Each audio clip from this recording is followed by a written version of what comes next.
So I'm going to be going over some more Mandela effects that I'm just confirming. Other people have already confirmed these, but I just am digging into it further, getting into it more, and I just want to show what I've found. And this one's Julia Child's. It's now Julia Child with no S. Here we can see Julia Child's and Julia Child's. Yes, the famous cooking Julia Child's. And they have her husband, Paul Childs, is his name. And so we're going to get into Paul Child because when you have like relatives where the name changes, you can go back in time. His name is Charles Jesse Child, and his father is Charles Tripler Child, and believe he died in 1902. Okay, and he died in New Jersey, but it's from around Virginia. And I found a newspaper article of him. Tonight, the officers of the Royal Arcanum turned over to the family of the late Charles Tripler Childs a check for $3,000 of face value.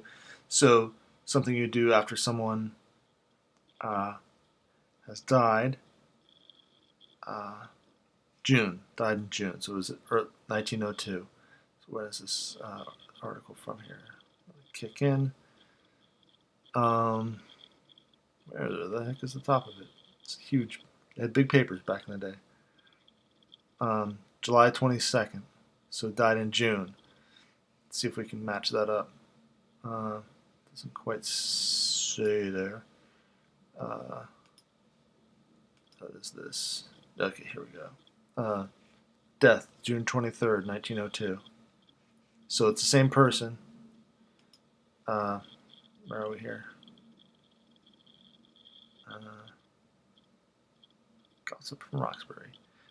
So here we have the 1902 paper in July, and he died in the latter part of June. So these are the same people. Child. Child. It's just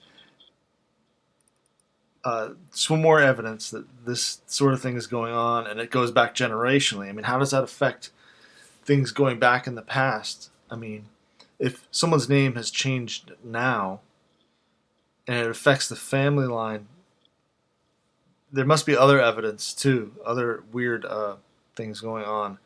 And I'm not sure how this is being done. Supernaturally, scientific, both. I think it's like kind of both. I think ultimately it is both. Another common Mandela effect is the VW, and most of the logos have changed. But this interesting one, local VW seller, late 60s, 1970, couldn't find anything more than that. But it has the VW logo. They've obviously done this themselves, and it doesn't have the circle around the symbol.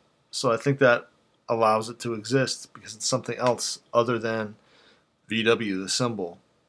And it's sitting right there, and I doubt they would make it like this if it wasn't like that. You know, they would try to get it as close as possible with the gap.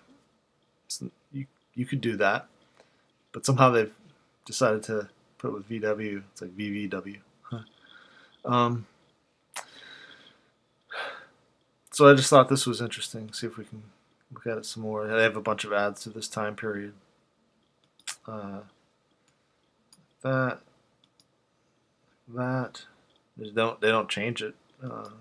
So it's not perfect proof or anything, but it lends weight. So this one is about Rice Krispies. It has, of course, when they show the package, it's with a K, but it has it actually goes back and forth between a K and a C. I'd say the majority, like 80%, are C, right? Rice Krispies with a C.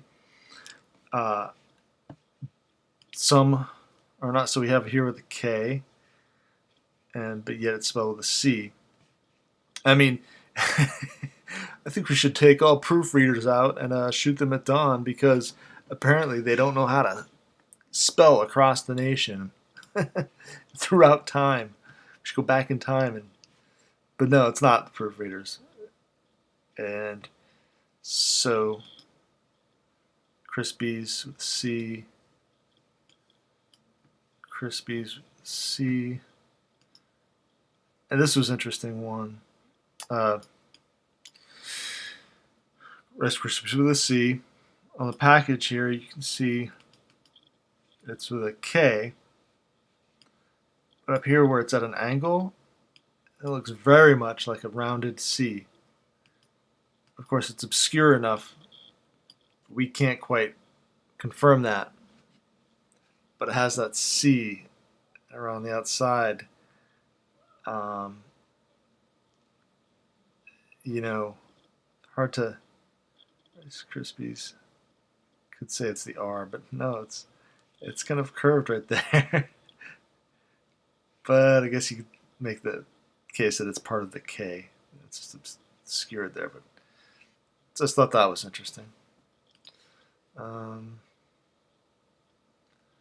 some of these,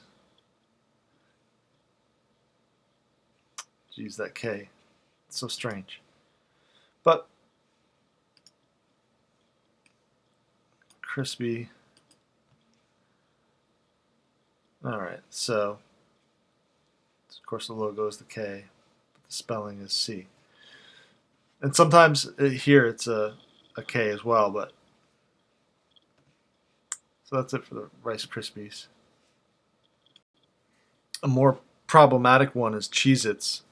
This one seems to go all over the place. When people are referring to it with nothing after it, it's sunshine Cheezits. See if I can find an example here. Sunshine Cheezits. When they're just referring to it as the snack. But here in this article, another new type of Cheezits. And they refer to it as Cheez-It snack crackers. If you're then here, they're sort of referring to the plural as Cheez-Its. Of course, the box says Cheez-It. The box of extra toasty Cheez-Its is the same size of that of regular Cheez-Its. It's just strange because this one is the kind of thing where, because each one is a Cheez-It, they call it Cheez-Its, you can refer to it as a Cheez-It.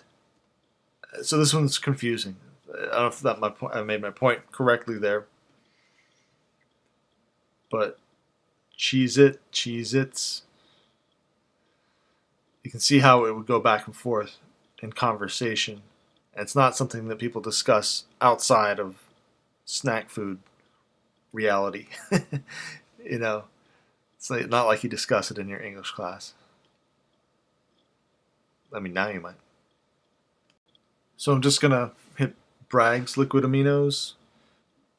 I think this one's been proved pretty much, but there's just a lot of Bragg's and going on. So here we have Bragg's